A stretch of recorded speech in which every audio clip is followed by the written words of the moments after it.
13th Amendment, passed by Congress January 31st, 1865, ratified December 6, 1865, so that's my birthday. Neither slavery nor involuntary servitude, except as a punishment for crime whereof the party shall have been duly convicted, shall exist within the United States or any place subject to their jurisdiction.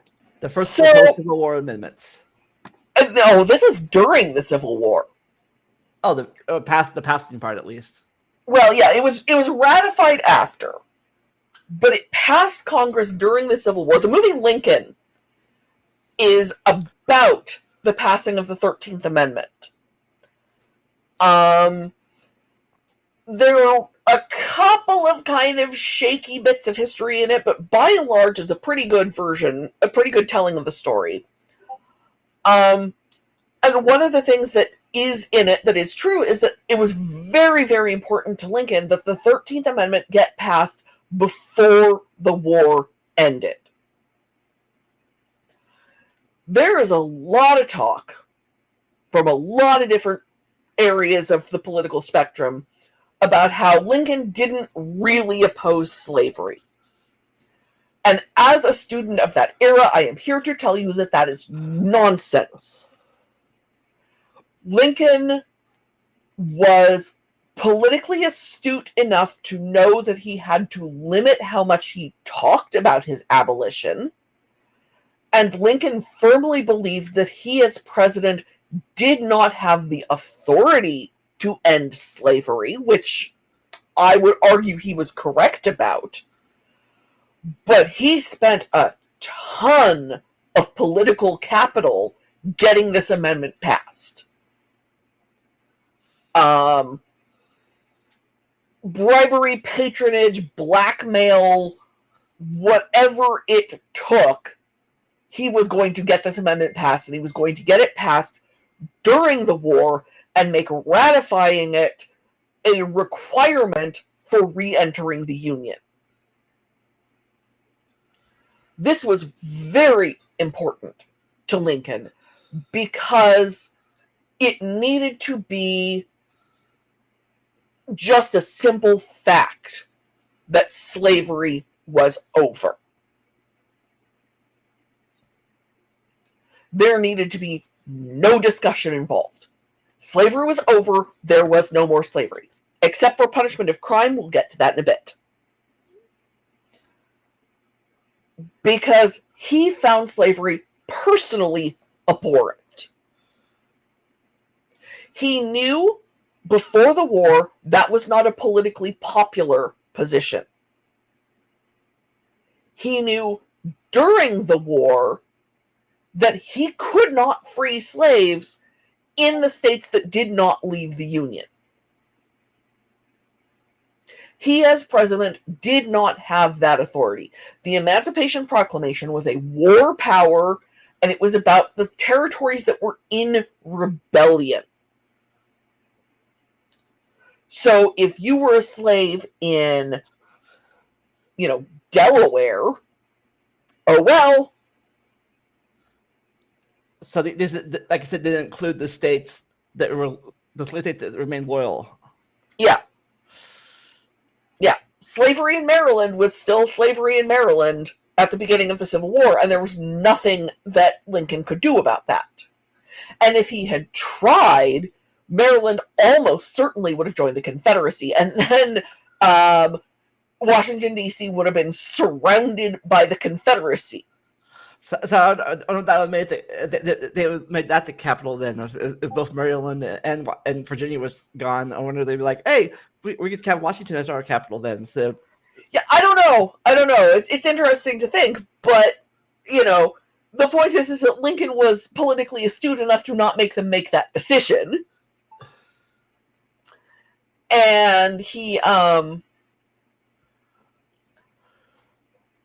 knew that passing through a constitutional amendment was the only way he was going to be able to get slavery abolished.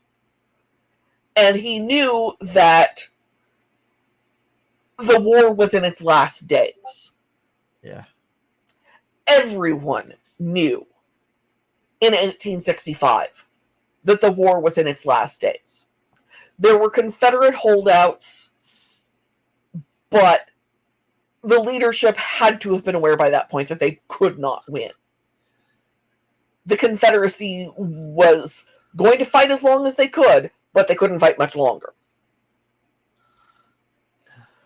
So there was a determined push to get this passed, to make it very, very clear, no, the North had not been fighting over slavery. That's why the South seceded. But the North was fighting to preserve the Union. However, it was going to be a union with no slavery in it. Yeah, didn't the South states have to ratify them even back in the Union to begin with? Yeah. They had the... Yeah. In order to rejoin the Union, they had to ratify the 13th Amendment. There could be no slavery in the Union. However, prison... Starting in 1865 is the rise of the chain gang. The rise of convict labor in the United States, which is still an issue. And in Jillian's list of ideal constitutional amendments, we would amend the 13th Amendment and eliminate slavery and involuntary servitude as a punishment for crime. There is more merchandise made by convict labor in the United States than people realize. Vast numbers of the firefighters in the United States are convicts. California fights wildfires with convict labor. Now, in your neighborhood...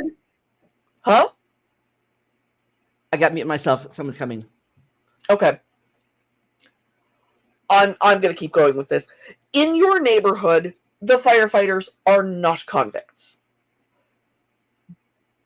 But in the California wildfire season, they are sending convicts out into the wilderness to fight those wildfires. And those men, by and large, will not be accepted as firefighters when they get out of prison, because of the system we have of not being willing to hire released prisoners. It's appalling and it's wrong. There is a documentary by the wonderful Ava DuVernay called 13th. It is about this situation. I highly recommend that everybody track it down and watch it. I believe it's still on Netflix. In fact, I will check, since I have the time.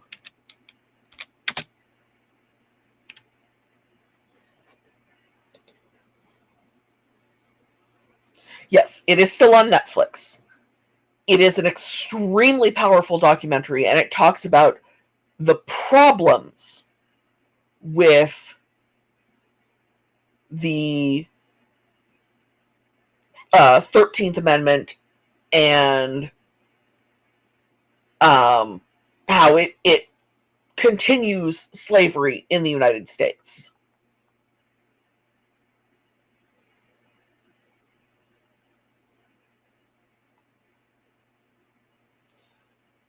Um, 40.2% of the prison population in the United States is Black Americans. This has been consistently true since the days of Jim Crow and so forth, where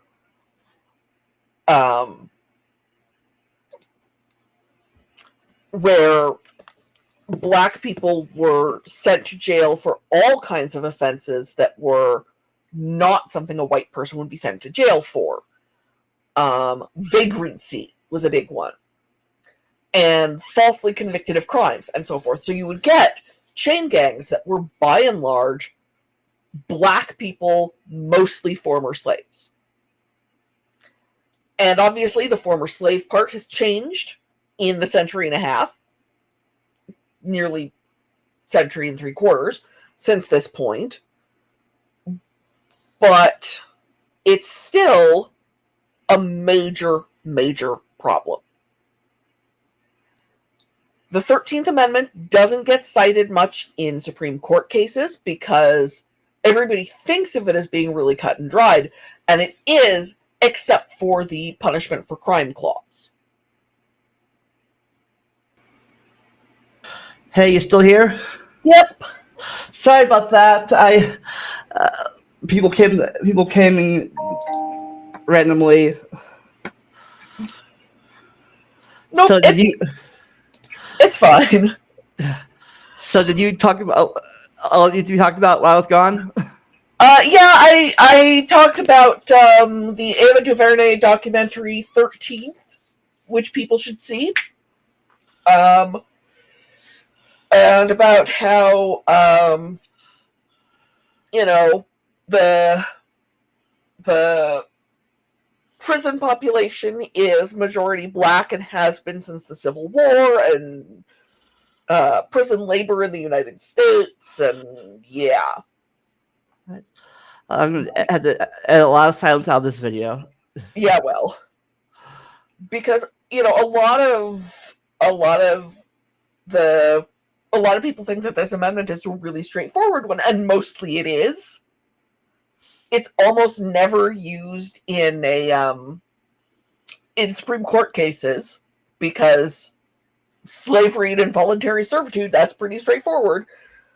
But that clause has caused a lot of problems. Yeah. What probably wanted to bring up into it is I did not know. I thought people got paid in prison. That there was some kind of prison payment. I mean, yes and no.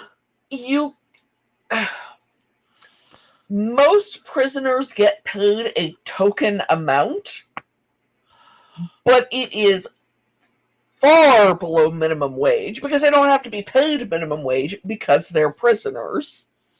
Okay.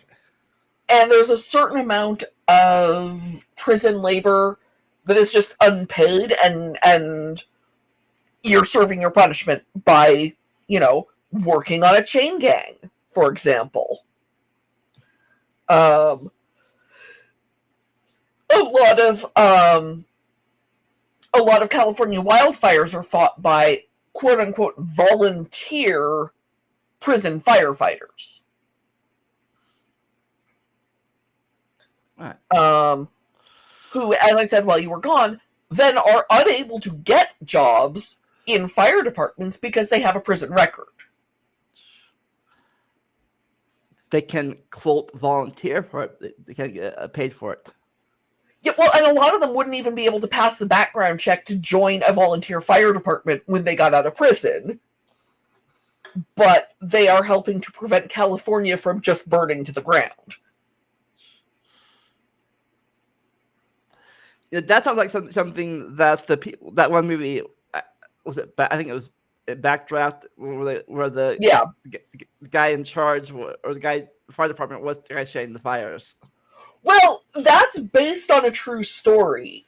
Not the movie as a whole, but there was there was an arson investigator in California back in the 70s and 80s who was an arsonist. There's a memorial scholarship at my high school named after a kid from my high school who died in one of the fires that guy set. Jimmy Tima, by all accounts, a very nice guy. So the Jimmy Tima Memorial Scholarship goes to the nicest person of your graduating class. The only person who was surprised by who got it my senior year was the guy who got it, which we felt kind of proved the point.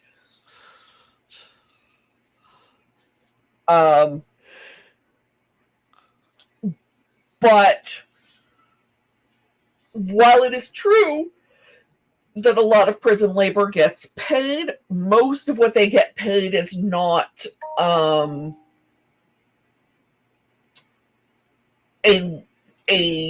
minimum wage. And so more like, is it even less than a tipped employee gets? Yeah, it's less than tipped employees get. And I'm pretty sure they don't get to say, I don't want to work.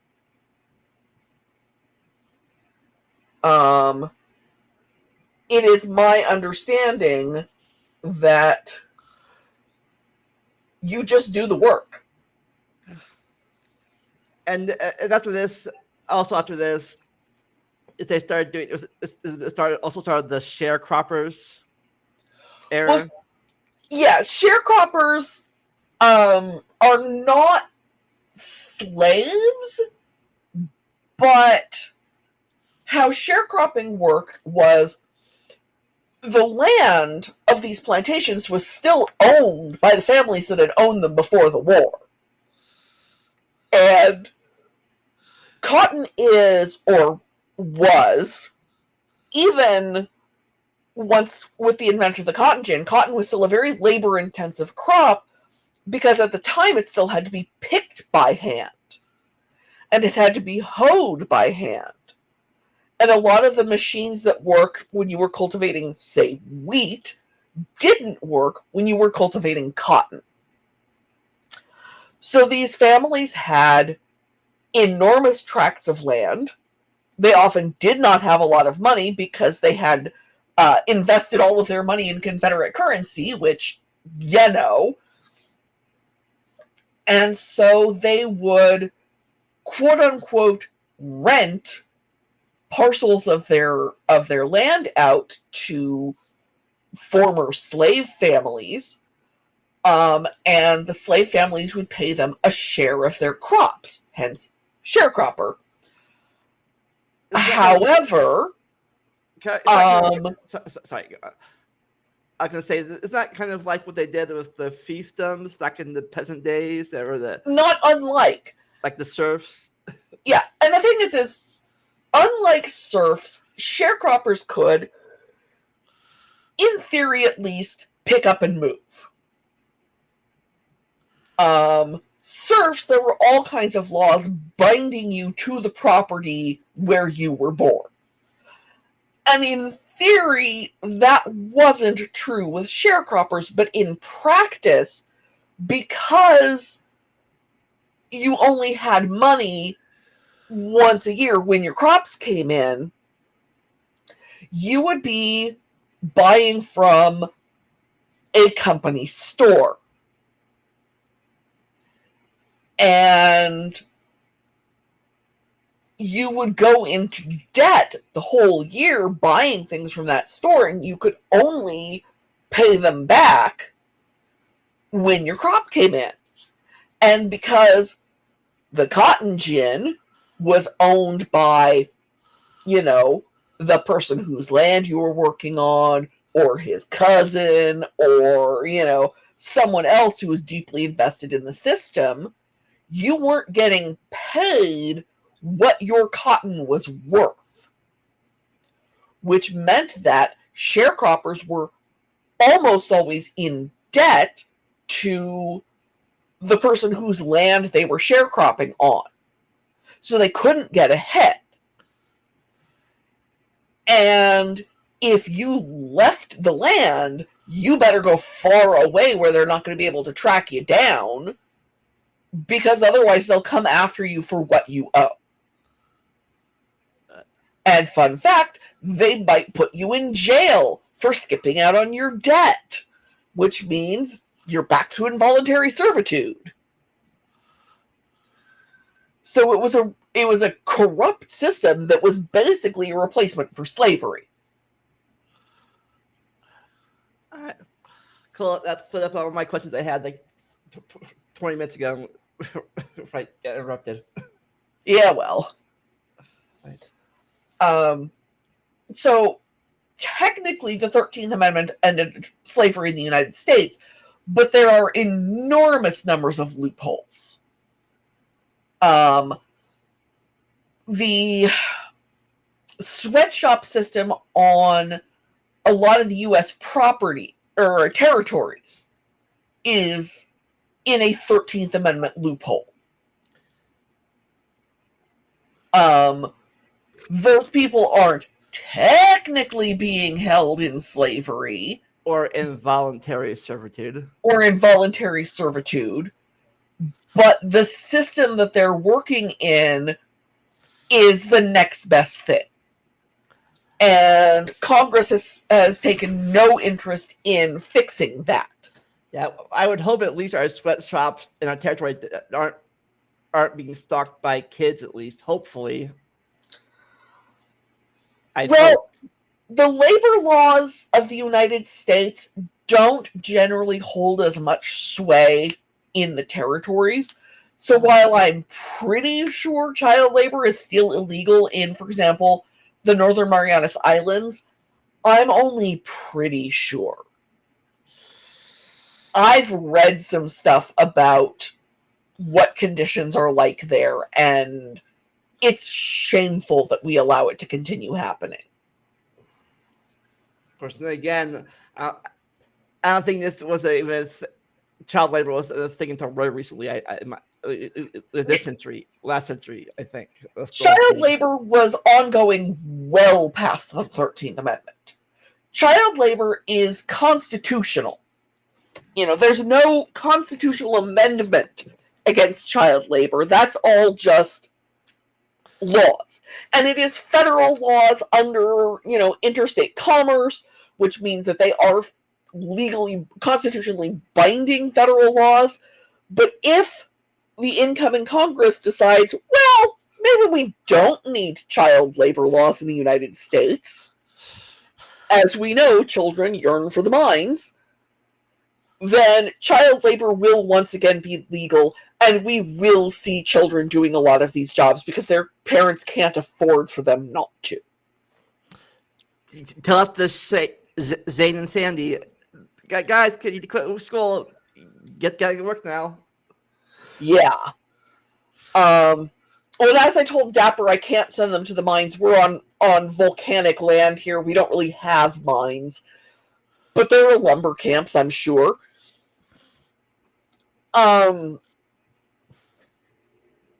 So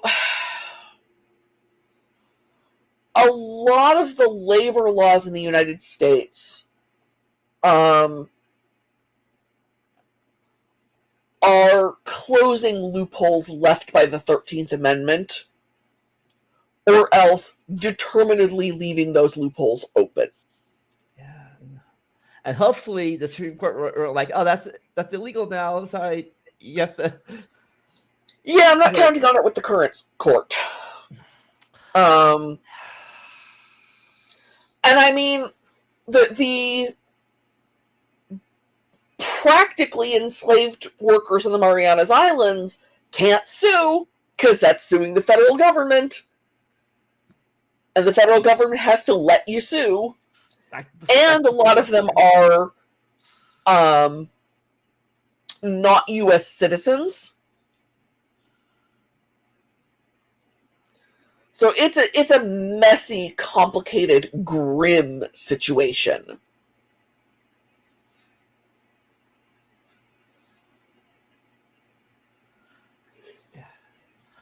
That, right. Again, if Jillian could pass amendments, we would fix by constitutional amendment. Get on. Oh, not this Congress, obviously. Next Congress, get on it. Next Congress needs to do some serious work with the Constitution. Or maybe this Congress, I would say maybe this Congress will surprise us, hopefully in a good way, not a bad way. Yeah. Especially with, remember, talking about next time. Yeah.